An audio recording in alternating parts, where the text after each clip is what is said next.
Here are the top stories of the news. Fubara says he remains governor of Rivers State, vows to uphold peace. Sarah pursues state governors, Wike over a security vote on spending. On the foreign scene, President Trump places tariffs on the 8 European nations over Greenland. And good afternoon and welcome to Spring News at 12 on the Western Spring Television. My name is Femi Da Silva. Rivers Governor Siminalayi Fubara has reaffirmed his role as the leader of the coastal state, pledging to uphold peace and security and not support any action that could threaten public safety. The governor gave the assurance on Saturday while speaking as a special guest at the finals of the 2026 Port Harcourt Polo Tournament held in the state capital. He emphasized that protecting lives and property remains a top priority and reaffirmed his commitment to fulfilling his promises to the people of Rivers State. The governor expressed satisfaction that the week-long tournament was conducted without any incidents, describing the peaceful atmosphere as proof that Rivers State is safe for residents, visitors, and investors. However, the governor expressed disappointment over the recurring political crisis in the state, noting that they have coincided with the annual polo tournament over the past 3 years. Despite these challenges, he assured that his administration would continue to discharge its responsibilities and support individuals and groups genuinely committed to the progress of the state. But what is important is I'm here, I'm still the governor of Rivers State, and we will continue to do what we have promised the Rivers people that we will do. And I'm really happy that you had your tournament for 1 week and the president boldly telling the world that there was no incident. It shows that we are working and Rivers State is safe. That is the most important thing. And that is the basic responsibility of government. It's really unfortunate that I have to say this. Coincidentally, each time you're having your tournament, there's always one problem. In the year 2024, you were having the tournament, you came to me and I made some promises. Almighty God, that January was here.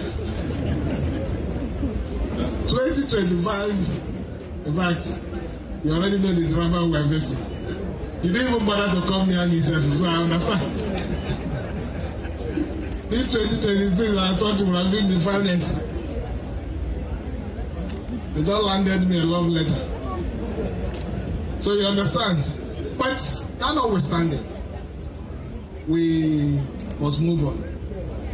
We must carry out our responsibility as government, and we must continue to support everyone who means well.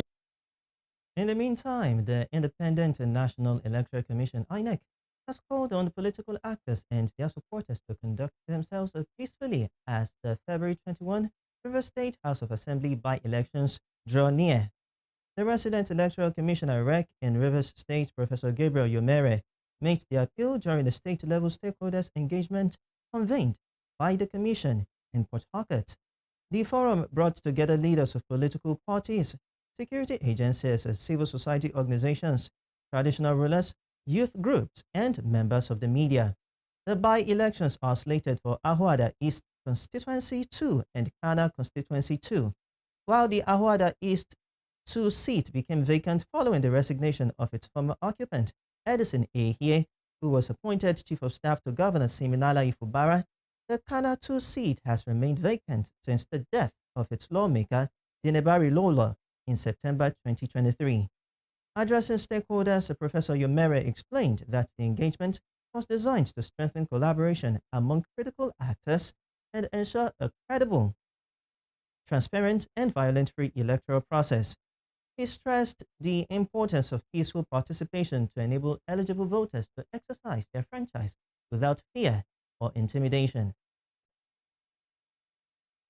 To security, the general officer commanding 8th Division of the Nigerian Army, Major General Begma Paul Kona, has charged the Tidibale community in Isa local government area of Sokoto State, assuring residents recently displaced by bandit attacks of strengthened and sustained military protection.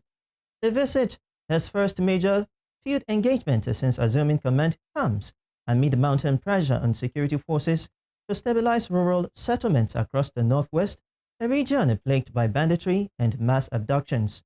This was disclosed in a statement by the Acting Deputy Director, Army Public Relations 8th Division, Olaniyi Osoba, on Sunday. Addressing residents during the assessment tour, Major General Kona said the Army was fully committed to ensuring that no community is left at the mercy of criminal elements, adding that troops had been permanently deployed to the area.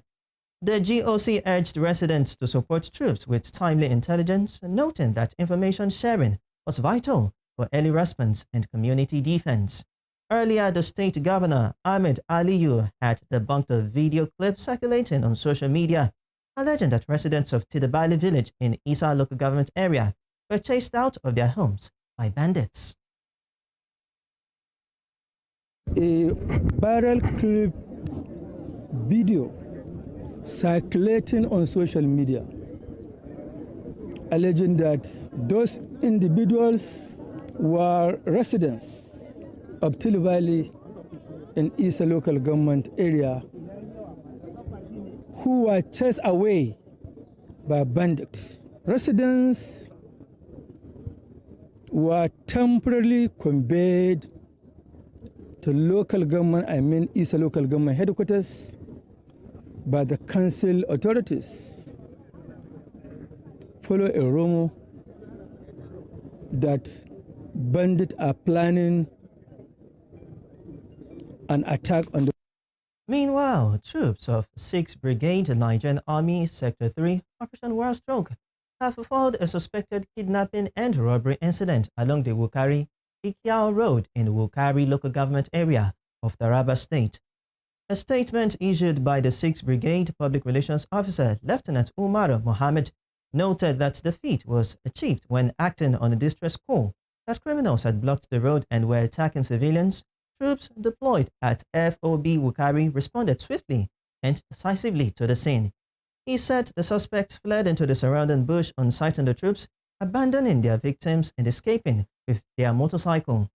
According to him, the troops rescued 2 victims identified as Teso Keso and Udongu Tabo, both from Ikiao community in Wukari.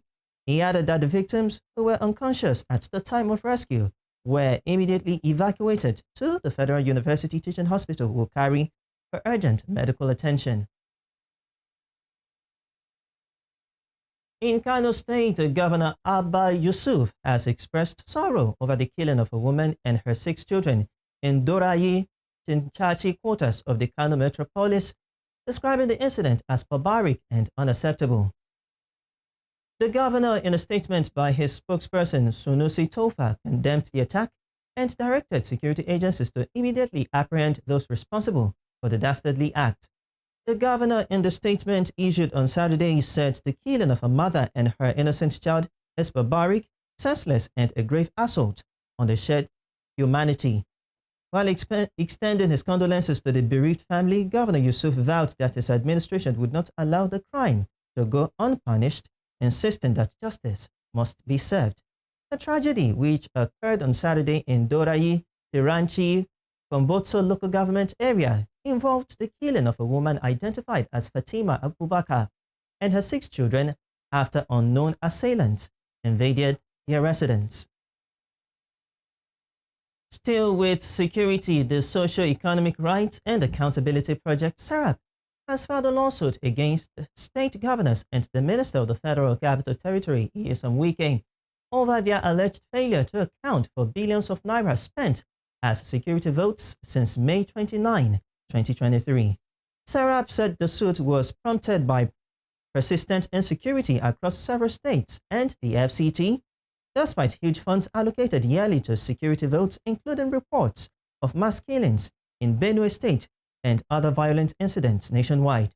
Disclosed in a statement signed by its Deputy Director, Kolawole Oluwadare, SERAP is asking the court to compel the governors and the FCT minister to publicly disclose the details of how security votes collected since May 29, 2023 have been spent. The organization is also seeking an order directing them to provide detailed reports on the allocation, utilization, implementation status, and completion of projects funded with security votes. In the suit filed last Friday at the Federal High Court in Abuja, SERAP argued that Nigerians have a right to know how public funds meant to protect lives and property are being utilized.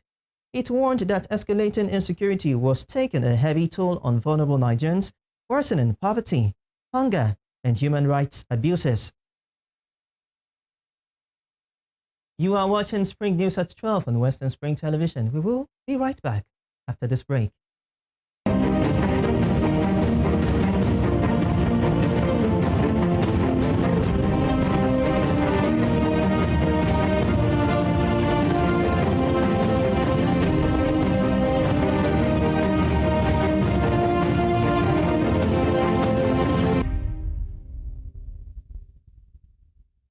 I am just too funny, and I have superpowers to bring extinct animals back to life.